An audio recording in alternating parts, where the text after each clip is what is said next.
तांबूस फुटता उधळलाली भूपाळी रामपारी दिशा नाही उजळल्या आल गोकुळ आपुल्या दारी निर्भेळ आणि सकस चवीच गोकुळ लई भारी निर्भेळ आणि सकस चवीच गोकुळ लई भारी चव आहे कोल्हापुरी गोकुळ लई भारी चव आहे कोल्हापुरी गोकुळ लई भारी गोकुळची दर्जेदार दुग्ध उत्पादने गोकुळ अस्सल चव कोल्हापूरची चव आहे कोल्हापुरी गोकुळ लई भारी कोकणला संतांची भूमी असं म्हटलं जातं. यातीलच एक असे पिंगुळीचे परमपूज्य राऊळ महाराज.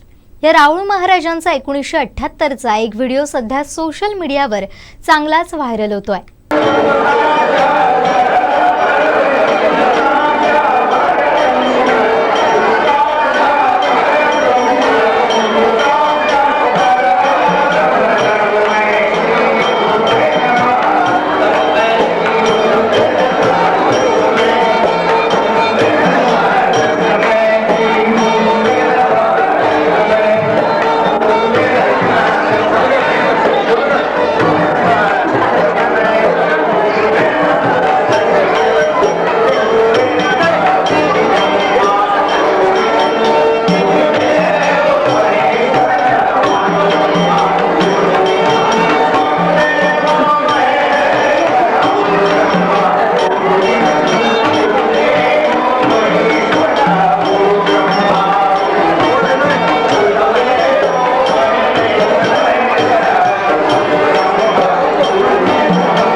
दिवसभरातले सर्व अपडेट्स, ताज्या घडामोडी आणि थेट लाईव्ह पाहण्यासाठी सबस्क्राईब करा, लाईक करा कोकणचं नंबर 1 महा चॅनल कोकण 7 लाईव्हचं YouTube चॅनल.